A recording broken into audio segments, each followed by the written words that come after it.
Square equal to L into L plus 1 H card square. দেখো এল এর eigen মান হচ্ছে এইচ কার্ড ইনটু এল plus 1, অর্থাৎ এটা স্কয়ার রুট করলে যা হবে। জি স্যার। ঠিক আছে? জি স্যার। ঠিক আছে, তাহলে জে স্কয়ার হলে এখানে যোগ টোটাল আমি জে বসাবো, এখানে স্মল জে প্লাস 1। জি স্যার।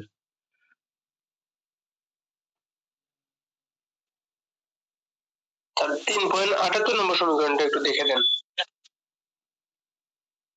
আর যদি তুমি স্পিনগুলার মোমেন্টামকে তুমি যদি কনসিডারেশনে না রাখো, তাহলে তুমি জে এর ক্ষেত্রেও আইগেন মান এল ইনটু এল, কি বলে তোমার এল ইনটু এল plus 1 into H card square বলতে পারো, জে স্কয়ার থাকবে।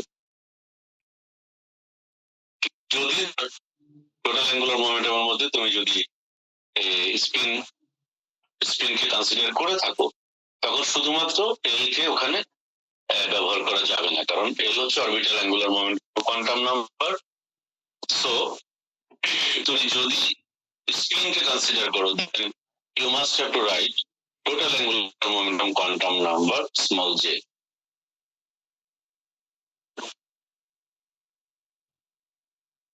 বেশি চলে আসছি না?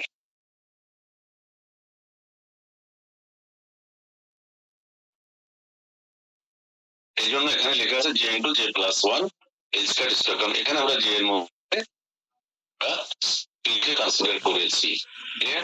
জি স্যার। এখানে ব্যাখ্যাটাও দেওয়া আছে, দেখো সুন্দর ব্যাখ্যাটাও দেওয়া আছে। এবং তারপরে এটাকে আমরা এক্সপানশন কোএফিসিয়েন্টের মাধ্যমে আমরা, এটা তো আসলে অনেক বড় একটা ক্যালকুলেশন, ওই ক্যালকুলেশনের মাধ্যমে আমরা এই দুটোকে জে ওয়ান এম ওয়ান আর হচ্ছে তোমার জে টু এম টু তে কনভার্ট করলে বা করলে, তখন হচ্ছে আমরা এই যে দুটো প্রোডাক্ট হিসেবে পাই, দ্যাট ইজ, এটা কিন্তু একটা সামেশন, অর্থাৎ অসংখ্য এম ওয়ান এবং এম টু এর যে পর্যন্ত আছে সেই সব টোটাল সামেশন হচ্ছে J one J two J M, কারণ আমি প্রথমে বলেছি এটা হচ্ছে কম্বাইন্ড আইগেনস্টেট। এই কোএফিসিয়েন্টটাকে বলা হয় ক্লেভেজ গর্ডন কোএফিসিয়েন্ট, এবং এই কোএফিসিয়েন্টের একটা এক্সপ্রেশন আছে যেটা আমরা পরবর্তীতে প্রতিপাদন করেছি।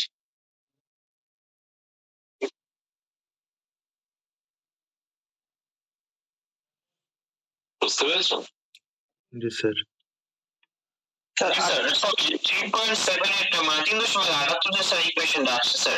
এখানে স্যার এটা মানে ওই পাশে ট্রান্সফরমেশন সহগের ওই পাশে দিকে 1 ধরে কি স্যার এটা আসছে, স্যার একটু দেখে দিতেন স্যার।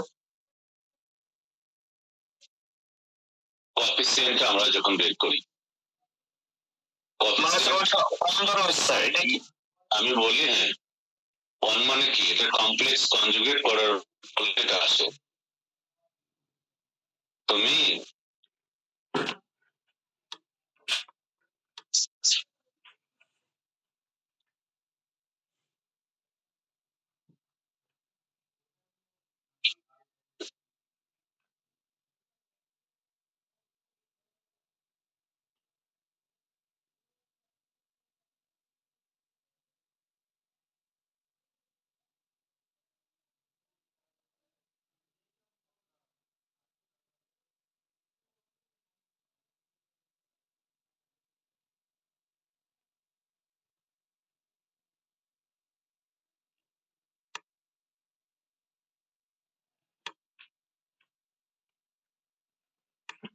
আমরা যে নরমালাইজেশন কোএফিসিয়েন্ট বের করি বা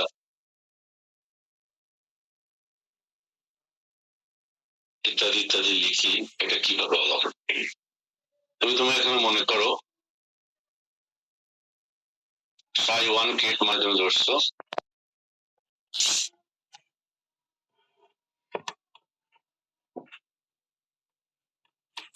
কি ছিল জে 1 জে 2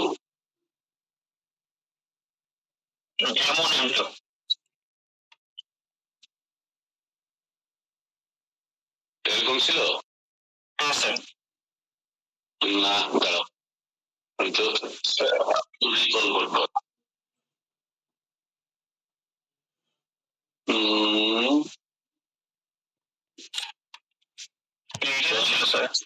যে এম ছিল না, যে এম টোটাল অ্যাঙ্গুলার মোমেন্টাম ছিল না আমার, একটু করে দেখে নি, কনফিউশন লাগছে আমার, ফর্মুলা মিলছে না, বললাম যে আর এরপরে আসছে যে ওয়ান জিরো এমন,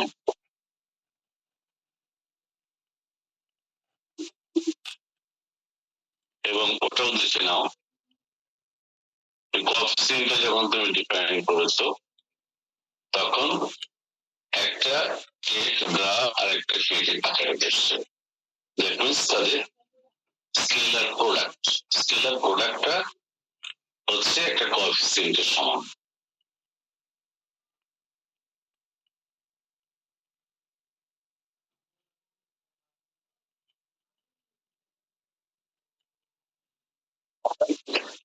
আমি বললাম যে psi one is equal to J one,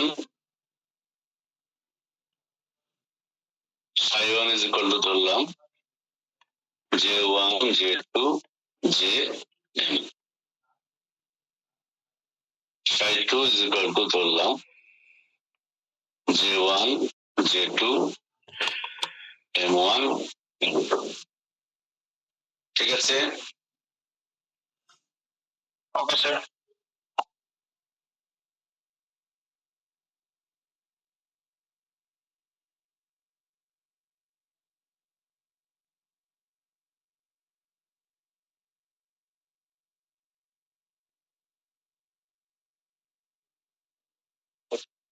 this is equal to কি একটা কোএফিসিয়েন্ট হবে না, যেমন আমরা নরমালি লিখেছিলাম psi one psi two is equal to delta one two, বা এটা যদি আই হয় এটা কে হয় তাহলে ডেল্টা আই কে, মনে আছে এগুলো? এখানে ডেল্টা ক্রনিক আর ডেল্টা না, এখানে আসছে মানে তোমার কি বলে ক্লেভিস গর্ডন কোএফিসিয়েন্ট সি, এটাকে আমরা নরমালাইজেশন কোএফিসিয়েন্ট বা এক্সপানশন কোএফিসিয়েন্ট হিসেবে ডিফাইন করেছি। আর তার লিমিটটা হচ্ছে তোমার জে ওয়ান জে টু, মানে এখানে এমটু এর ভ্যালুর সাথে করেসপন্ডিং ওয়ান জে টু এর ভ্যালু, এই জন্য এটা আসছে পাবো। তুমি ডেল্টা আই কি ইকুয়াল টু কি লিখবা, এটা লিখবা না, আর যদি এর সাথে কোনো ভ্যালু থাকে, ফর এক্সাম্পল তোমার এটা হয়তো এরকম ছিল সাই,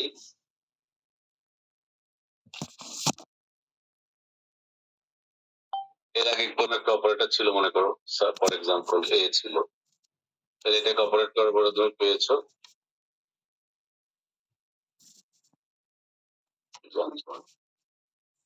সাই আই, এইটাকে বলেছে আই এর মান, কারণ এখানে ফাংশন চেঞ্জ হয়। কিন্তু যখন একটা আইগেন ক্রিয়েট বা একটা ওয়েভ ভেক্টর আরেকটা ওয়েভ ভেক্টরের সাথে রিলেট হচ্ছে থ্রু সাম নরমালাইজেশন কোএফিসিয়েন্ট বা এক্সপানশন কোএফিসিয়েন্ট, তখন তাদের যে scalar product that will be equal to the coefficient.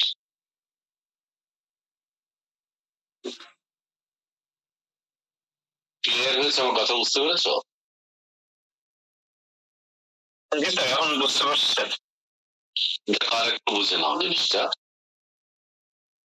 এখানে কিন্তু এই যে রিলেশনটা, এর আগে কিন্তু কোনো অপারেটর নাই, আমরা বলছি যে এই কেকটার মানে হচ্ছে there is a constant which depends on jm m1 m2 এবং j1 j2 সবার উপরে নির্ভর করে তার রেঞ্জটা, এইভাবে আমরা দেখালাম সি এর মাধ্যমে, এটা জাস্ট সাফিক্স আকারে দেখানো, একটা সাবস্ক্রিপ্ট একটা superscript, nothing more than that, কিন্তু that will be equal to another product of two eigenkate j1 m1 j1 m2, এই দুটো স্টেট মার্জ হয়ে হলো j1 j2 m1 another eigenkate।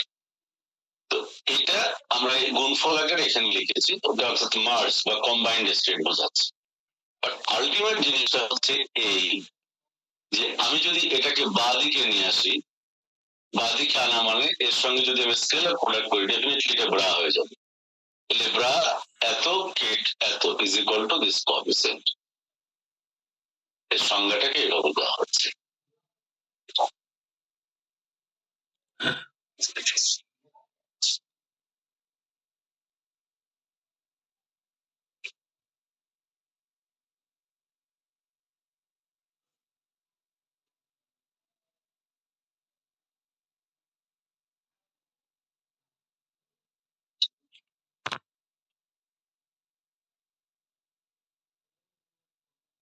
আমরা যেমন ম্যাথমেটিক্সে কতগুলো প্রাথমিক ফর্মুলাকে কম্বাইন করে জটিল জটিল ফর্মুলা তৈরি করি না,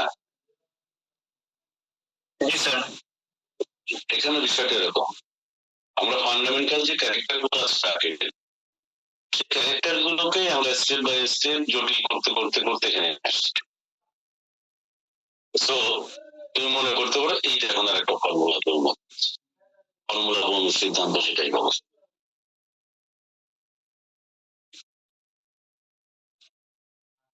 এই দুজনের scalar product will be constant, এ ব্যাপারে কোনো সন্দেহ নেই, কারণ এর নামই হচ্ছে scalar product and that will give you a scalar value. এই ব্যাপারে কোনো সন্দেহ নেই। তাহলে সেই প্রোডাক্টের কোএফিসিয়েন্টটা যদি এইরকম হয় যে J1 J2 M1 M2 এবং J1 J2 Jm, তাহলে এই প্রোডাক্টের নাম পার্টিকুলারলি হবে ক্লেভিস গর্ডন কোএফিসিয়েন্ট। কথাটা বোঝা গেল এখন? হ্যাঁ স্যার, বুঝতে পারছি। মানে স্যার কনসেপ্ট ওইটা একটু আরেকটু মানে একটু ডিপলি বলা হয়েছে আর কি স্যার। হ্যাঁ,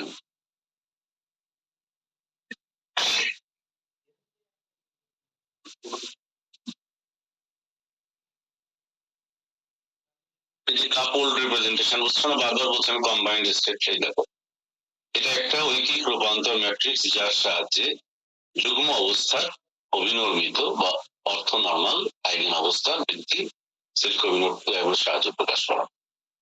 এই কথাটা আমি আরো সহজভাবে তোমাদেরকে বলেছি, কারণ আসলে বাংলা করলে না, বাংলাগুলো আরো জটিল হয়ে যায় ল্যাঙ্গুয়েজটা।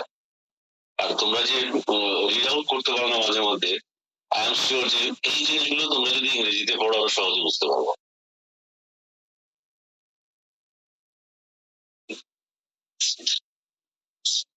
এটা আমার ধারণা। তোমাদের মধ্যে এক ধরনের ভীতি কাজ করে, একটা এক ধরনের ভূত তোমাদের মধ্যে বাস করে, বুঝতে পেরেছি? ভূতের কারণে তোমরা আসলে নিজেকে আবিষ্কার করতে পারো না, এটাই হচ্ছে দুঃখ।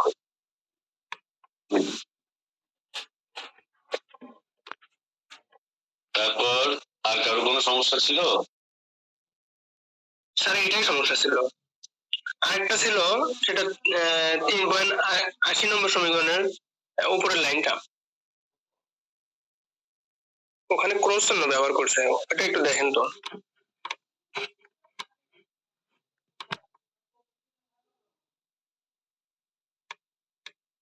তোমাদেরকে আমি পুরো অ্যাঙ্গুলার মোমেন্টাম চ্যাপ্টারটার পিডিএফটা দিয়েছিলাম না? জি স্যার। হ্যাঁ, জি হ্যাঁ স্যার, নিশ্চয়ই স্যার। তোমরা ওটা কেন দেখছো না? ওটা আরো কত সুন্দর করে আমি আবার বই খুললাম, এটা তো আরো ইজি করে লেখা আছে, রিলেশন গুলোকে কম্পারেটিভলি আরো ইজি করে লেখা আছে।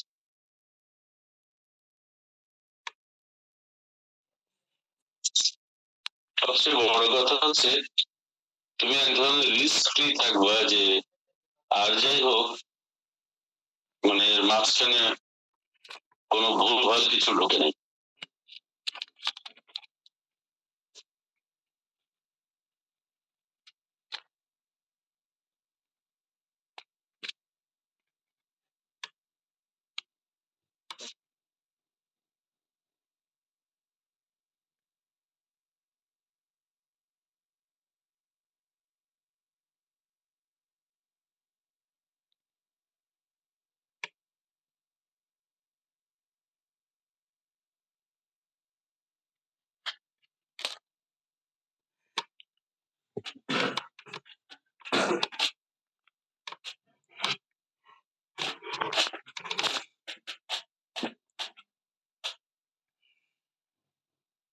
দাঁড়াও, আমি আমি এটা এখান থেকে পড়াবোই না, তোমাদেরকে দাও।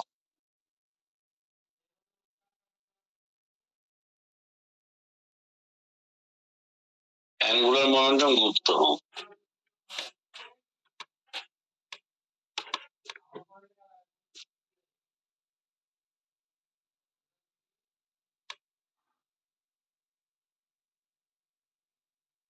শূন্য, তোমরা এটা এখান থেকে পড়ো বলতে তোমরা কি করবে জানো? টেকনিকটা আমি একটু বলে দিচ্ছি। সেটা হচ্ছে বাংলাটা বাংলা বই থেকে দেখো, আর এখানে ইংরেজিতে যা লেখা আছে এটা সবসময় মনে রাখবা যে ইংলিশ লিটারেচার ছাড়া অন্য যে কোনো বই যেটা ইংরেজিতে লেখা হয় সেটা সবসময় এই মধ্যে লেখা হয় যে এই বইটা রিড করবে সে হয়তো ইংরেজি নাও জানতে পারে, কিন্তু বুঝতে হবে।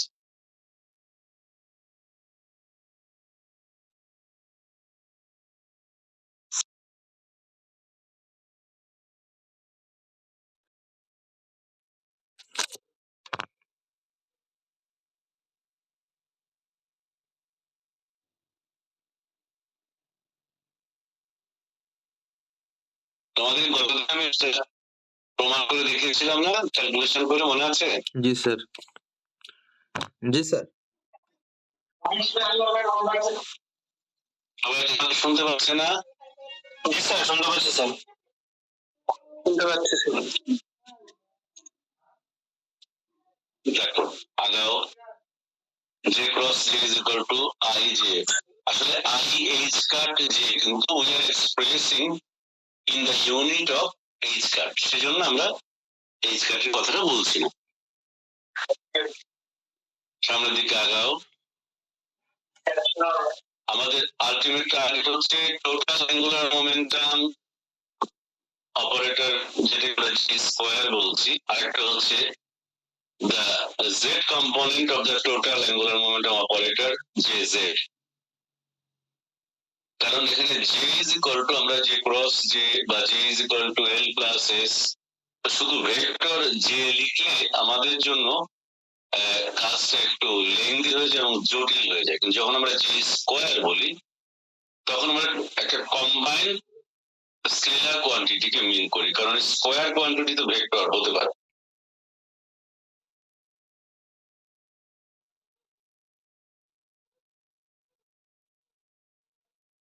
যে কোন ভেক্টরকে আমরা যখন ডট গুণন করি অথবা বর্গ করি তখন কিন্তু সেটা ভেক্টর থাকে না, তার ম্যাগনিটিউডের মধ্যে চলে আসে, আবার তার অপারেটর হল অপারেটর প্রপার্টি কিন্তু থাকবে। তোমরা এই জিনিসগুলো একটু একটু মাথায় রাখতে হবে। আমি আর একটু ক্লিয়ার করে দিই তোমাদেরকে। দেখো বিষয়গুলো খুবই গুরুত্বপূর্ণ। যেমন দেখো আমরা বেড়েছি, বুঝছো? বুঝতে পারছি না। হ্যাঁ, রেকর্ড লাগবে। এটা আজকের ক্লাস, আজকে তো এলোমেলো বিক্ষিপ্ত আলোচনা হচ্ছে, আজকে ধারাবাহিক ভাবে কিছু পড়াচ্ছি না। কিন্তু স্যার গুরুত্বপূর্ণ তো আলোচনা করতেছেন। প্রচন্ড মশাই কামড়াচ্ছে, কি করবো? কয়েল একটা ভাঙাচোরা থাকলে আমাকে একটু জ্বালিয়ে দাও তো, আমি ক্লাস দিতে পারছি না, কনসেন্ট্রেশন ছুটে যাচ্ছে আমার। আচ্ছা তাহলে রেকর্ড দিচ্ছি, দাও।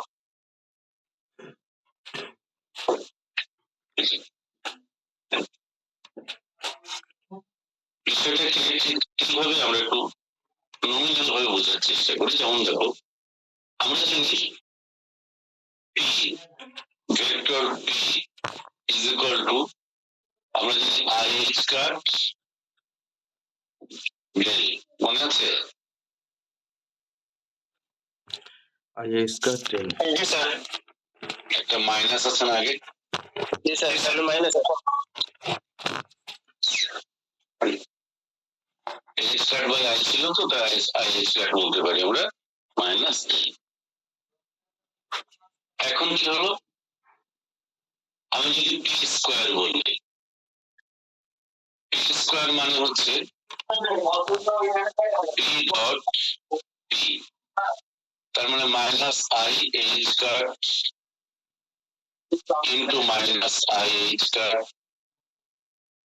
Del dot del. খুব ভালো করে খেয়াল করো, এগুলো যদি খুব মৌলিক গণিত, কিন্তু আমরা অনেক সময় মানে সচেতন ভাবে অবচেতন হয়ে যাই, এটাই সমস্যা। মাইনাসে মাইনাসে plus I square H cut square del dot del মানে হচ্ছে ডেল স্কয়ার। তাহলে কি হলো, is equal to minus H cut square del square. Clear? তাহলে P যখন আমি বলছি P is a just operator, তখন আমি লিখছি minus I H card del, কোনো ভেক্টরের কারণ নেই, ডেল অপারেটরকে আমি মিন করলাম, কারণ ডেল যে একটা অপারেটর আমরা জানি, থ্রি ডাইমেনশনাল ডিফারেন্সিয়াল অপারেটর। যেমন পি এক্স বললে আমি লিখবো minus I H card del by del X, এরকম। তাহলে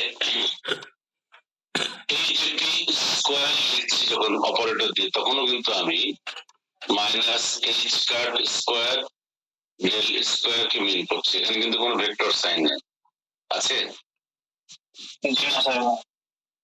total angular total linear momentum operator বর্গ আর কি, লিনিয়ার মোমেন্টাম অপারেটর বর্গ আকারে লিখছি। যে কারণে আমরা জানি কাইনেটিক এনার্জি বা ই কে ইজ ইকুয়াল হচ্ছে P square by twice M, তখন আমরা লিখেছি minus H card square by twice M del এই অপারেটর স্কোয়ার। সেজন্য আমরা শ্রোডিঞ্জার ইকুয়েশনে, তারপরে হ্যামিল্টনিয়ান অপারেটর মানে হচ্ছে টোটাল এনার্জি, সরি এটাকে তুমি টি দিয়ে লিখ, T is equal total energy T plus D, D operator Q operator. এখন টি অপারেটর মানে হচ্ছে এটা, অর্থাৎ minus H card square by twice M del square plus V, V এর জায়গাতে যা আছে তাই as a function of R. ওই জন্য আমরা শ্রোডিঞ্জার ইকুয়েশন লিখি এইভাবে, এইচ সাই ইকুয়াল টু ই সাই থেকে আমরা এই এখানে বসিয়ে দিয়ে ইকুয়েশনটা লিখি। এই ইটাকে তখন বলি আমরা আইগেন ভ্যালু। ক্লিয়ার? তুমি যদি এরকম লিখতা এইচ সাই, তখন ডান দিকে লিখতা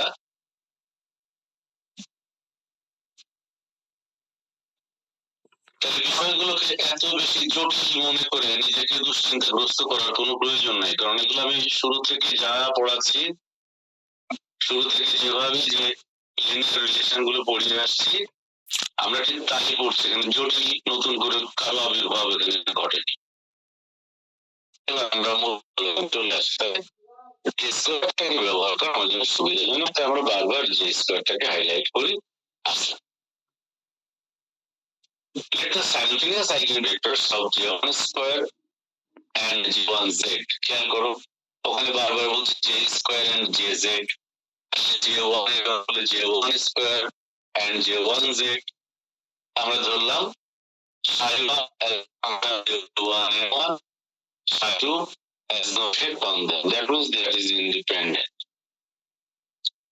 কি বলেছে আবার খেয়াল করো, let the simultaneous eigenvectors of J1 square and J1z, that means you are treating them as operator, and our eigenvector হচ্ছে psi1, that is a function of J1 M1, J1 total angular momentum quantum number, M1 total magnetic quantum number। আমরা সেইভাবেই আমাদের জিনিসটাকে, কারণ আমরা already স্পিনের মধ্যে ঢুকে গেছি, এখন এলিমেন্টারি পার্টিকেল ক্ষেত্রে অবশ্যই তার ম্যাগনেটিক কোয়ান্টাম নাম্বারটাও আমার একটা কনসার্ন বিষয়। আর বেসিক্যালি এখানে তুমি চারটা কোয়ান্টাম নাম্বার তোমাকে অবশ্যই কনসিডার করতে হবে। একটা হচ্ছে প্রিন্সিপাল কোয়ান্টাম নাম্বার, একটা হচ্ছে এই angular orbital angular momentum quantum number, তারপর আরেকটা হচ্ছে তোমার স্পিন ম্যাগনেটিক কোয়ান্টাম নাম্বার, আরেকটা হচ্ছে অরবিটাল ম্যাগনেটিক কোয়ান্টাম নাম্বার। এই চারটা কোয়ান্টাম নাম্বার তোমাকে অবশ্যই আমরা যে total angular momentum quantum number যখন লিখি, তখন আমরা অরবিটাল এবং স্পিনকে কনসিডার করে লিখি। তাহলে মুখ্য বিষয়গুলো কিন্তু যদি তুমি একদম কি বলে ইন্ট্রিনজিক অর্থাৎ একদম এলিমেন্টারি বা ফান্ডামেন্টাল কনসেপ্ট তুমি চিন্তা করো, তাহলে তোমাকে এই চারটা মাথায় রাখতেই হবে। এই বিষয়গুলো আমি পরে আরো বিস্তারিত আলোচনা করবো। এখন দেখ, similarly psi2 as a function of J2 M2 are simultaneous eigenvectors of J2 square and J2z, তাহলে J1 square and J1z এর জন্য ধরেছি psi1 K, J2 square and J2z এর জন্য ধরেছি psi2 কে। দাস সাই ওয়ান, তাহলে জে ওয়ান স্কোয়ার সাই one যদি হয় that will be J one into J one plus one. একটু আগে দেখলাম আমরা যে যে আইগেন ভ্যালু যে স্কোয়ার আইগেন ভ্যালু হবে J into J plus one H card square. আমরা এখানে in the unit of H card হিসাব করছি বলে এইচ কার্ড স্কোয়ার লিখিনি। তাহলে জে স্কোয়ারকে যখন আমি অপারেটর হিসেবে এখানে প্লেস করেছি তাহলে আমার আইগেন ফাংশনটা লিখতে হবে। তাহলে এই জে ওয়ান স্কোয়ার এর আইগেন ভ্যালু হচ্ছে দিস।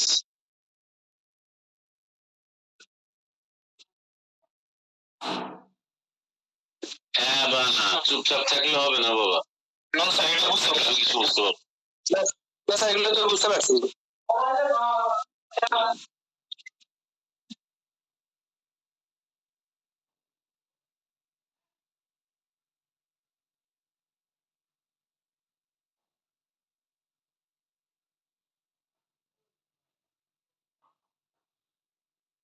জেড এর আইগেন ভ্যালু ছিল M H card, H card আমরা লিখছি না, এইচ কার্ড ভাগ করেছি তাই। জে ওয়ান হলে জে ওয়ান, জেড হলে এম ওয়ান হবে, জে টু জেড হলে এম টু হবে। এইবার দুইজনকে কম্বাইন করো, কম্বাইন একটা eigen vector. That means that will be the function of all J1, J2, M1, M. এখন তফাৎটা কি দেখো,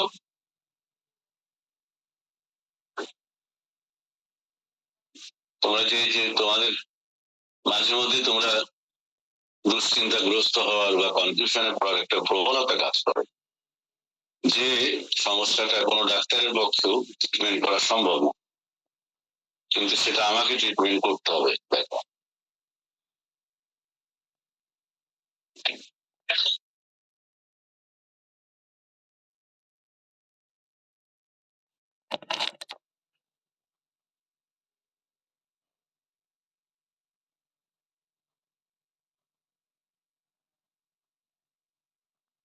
তোমরা তো বাংলাদেশের বিভিন্ন জায়গা থেকে আছো, কার এলাকায় মশার উপদ্রব কেমন? স্যার আমরা সিলেটে প্রচুর, মানে একদম থাকা যায় না, অয়েল স্প্রে কিছু দিয়ে একদম টিকা যায় না স্যার। আমরা হচ্ছে তিনতলায় থাকি, ওইখানেও মশার উপদ্রব খুব বেশি। পাঁচতলায় থেকে আমি বসতে পারছি না চেয়ারের উপর, আমার বারবার কনসেন্ট্রেশন ছুটে যাচ্ছে, চিন্তা করো কি অত্যাচার করছে। দেখো কি বুঝলে, লিখেছি না আমরা এরকম, সাই না লিখে আইজেন কেট এম লিখেছি, সাই এম না লিখে আইজেন কেট এম লিখেছি, সাই এম স্টার কে লিখেছি belongs to bra, Sai N star কে লিখেছি বিলংস টু ব্রা, মনে আছে? তো আমি এখানে মানে ওই বইয়ের মধ্যে লিখেছে কথার কথা জে এম, আর আমি ধরেছি যে এম এজ এ ফাংশন। কোনো সমস্যা আছে? না স্যার। তাহলে আমি যদি get J one M one get J two M টুর গুণফলকে get J one J two M one M two লিখতে পারি, তাহলে আমি psi function of J one M one into psi function of এই জে টু এম টু কে psi one psi two, সে দুইটার গুণফলকে আমি একসঙ্গে এটা লিখতে পারবো না কেন?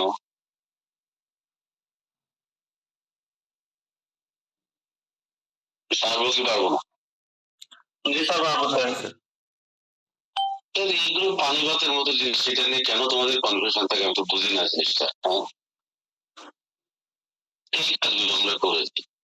এরপরে যে এখানে যে কাহিনীগুলো লেখা আছে এগুলো তুমি জানো, তোমাকে শেখানোর জন্য জিনিসটা এখানে লেখা হয়েছে।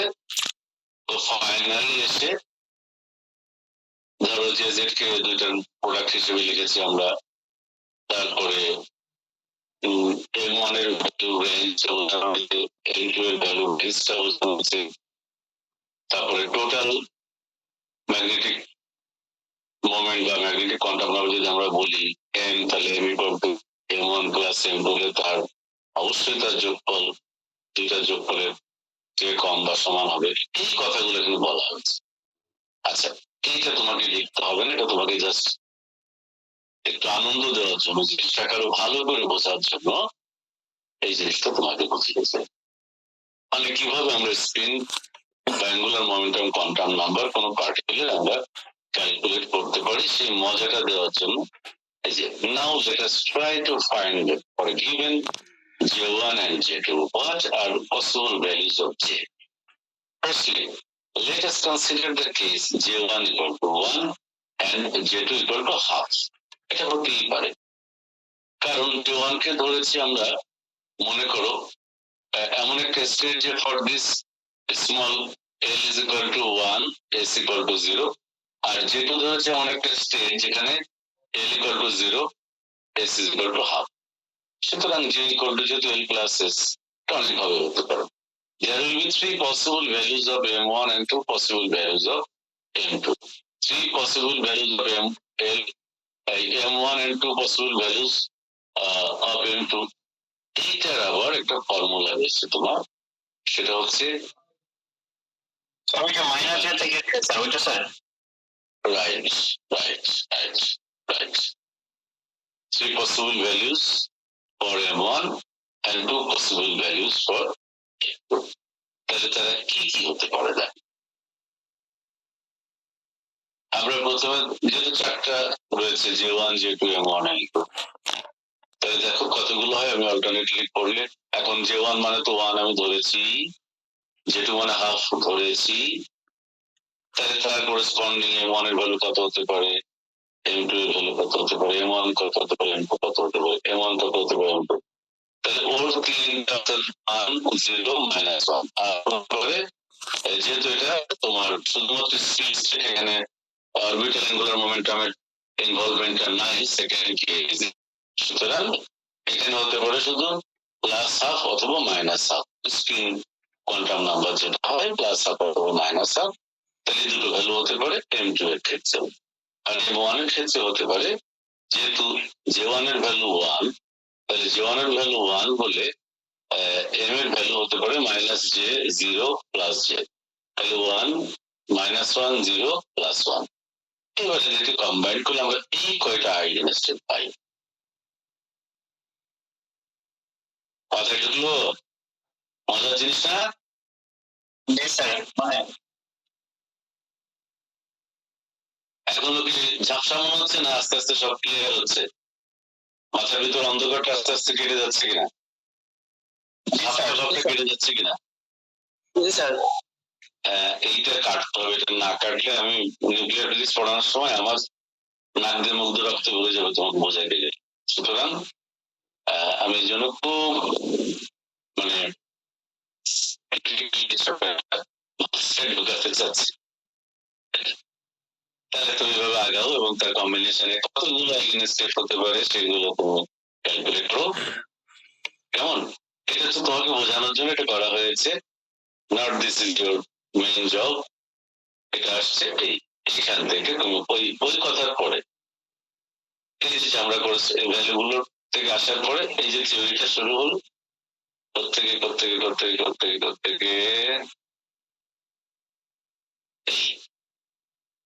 এইটুকু দরকার নেই। Consider now the general case in which J1 and J2 are given. The number J1 and J2 are the largest values of M1 and M2. এটা তো obviously, কারণ minus J1 0 plus J1, so J1 and J2 will be the largest value of M1 and M2 correspondingly. Therefore, the largest values of M, that means the total magnetic quantum number M, will have the largest value of J1 plus J2, and that is equal to J. The languages are very simple to reach to you. Undoubtedly, there will be one such function, this, for which আমরা জানতাম J1, J2, M1, M2, তাহলে J1, J2, M1 মানে maximum the value for M1 is J1, J2, and M2, the maximum value for M2 is also J1 plus J2. তার মানে আমরা in general লিখে দিতে পারি J1, J2, J1, J2. That means the ওই তোমার ডান পাশে কি ছিল? J1, J2, M ছিল না? জি স্যার, হ্যাঁ স্যার। যে ওয়ান যে টু যে এম যদি হয় এটা এই যে ধরো তুমি কি কি লিখেছো আলটিমেটলি এটাই তো পাচ্ছ ঘুরে ফিরে maximum value for M one আর এম টু ঘুরে ফিরে তো সেই যে ওয়ান অথবা যে টুই পাচ্ছ এই জন্য জেনারেলাইজ ফরম্যাটে এটা লেখা হয়েছে আমরা দুটো সিম্বল ব্যবহার করেছি দুটো ডিফারেন্ট স্টেটমেন্টের জন্য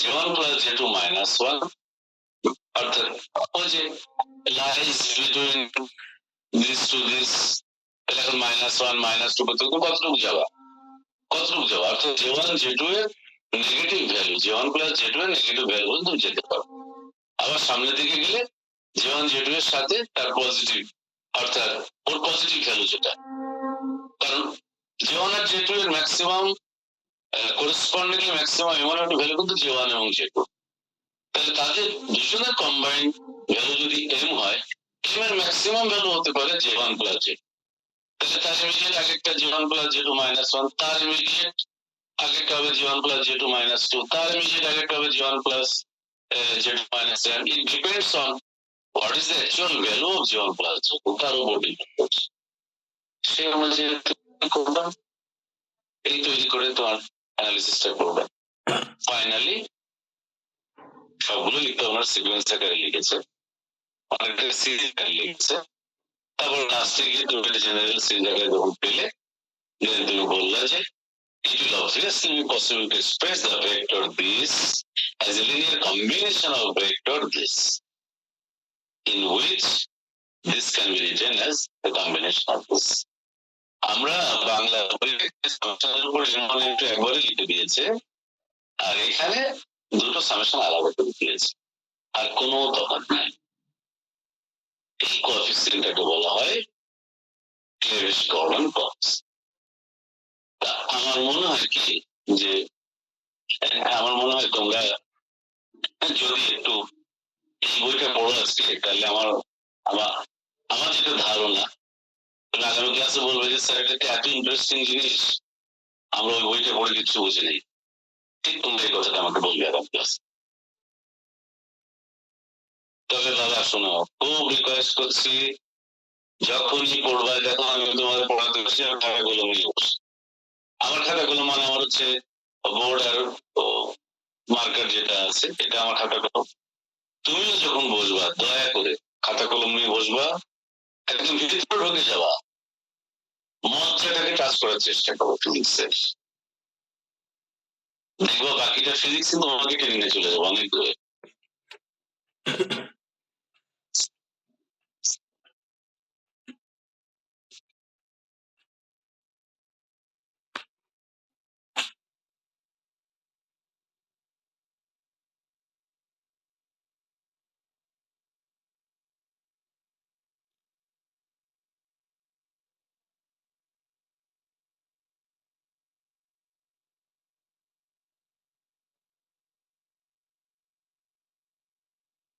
এখানে একটা এক্সাম্পল দেওয়া আছে তোমার আইডিয়াটাকে অ্যাম্পলিফাই করার জন্য কয়েকটা এক্সাম্পল দেওয়া আছে আমার তোমরা বাকি অংশটা এই বইকে ফলো করো বুঝছো অ্যাটলিস্ট বিপজ্জনক কোনো ভুল এখানে নাই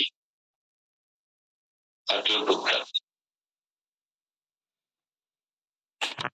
তো ঠিক আছে শাহান আর তোমরা নেক্সট ক্লাস থেকে সবাই একটু টাইমলি জয়েন করো আমি তো অন্য বুঝতাম যে 8:30 দিয়ে তোমার আগে মনে করো 15টায় সাথ দিবে তোমার মাথায় 8:30টায় রাখতে হবে তুমি 8:30টায় লিখে রেডি থাকবা আমি 15টায় ক্লাস টাইম দিতাম 8:45 ঢুকে যাই তাই না জি স্যার 8:40 ঢুকে যায় স্যার আপনি টাইম মতো স্টার্ট করলে সবাই টাইম মতোই আসবে আপনি একটু লেট করেন সবাই মনে করে যে ছাত্র লেটে ঢুকে এ করতে তো আরো লেটে ঢুকে সবাই জয়েন করে কিন্তু লেটটা যে তোমার জন্য আরেকজনের জন্য হচ্ছে এটা তো উপলব্ধি করতে হবে জি স্যার দোষটা স্যারের না দিয়ে দোষটা আমাদের দেই না না দোষ স্যারের দিয়ে নাই ভাই এখানে বুঝতে ভুল হয়েছে আমি বলছি যে স্যার যে জয়েন্ট আপ করতে আমরা লেট করি যার কারণে স্যার একটু লেট করে আমরা মনে করি যে স্যার তো লেট করছে আমাদের জন্য তো ওয়েট করেই আমরা একটু পিছিয়ে যাই যার কারণে আরো লেন্দি হয় হ্যাঁ হ্যাঁ না রাকিব কি কথাটা বলেছে মানে মানে আমার এই মায়া মমতার সুযোগটা নিচ্ছে আর কি ওরা ঠিক আছে তাহলে ভালো থেকো সবাই। আজকে তো টাইম ওভার হয়ে গেল, শুরুতেই বিনা কারণে 15-20 মিনিট চলে গেল সময়। এটা সময়টা ব্যয় হলে আলটিমেটলি আমাদের সবারই ক্ষতি, তাই না?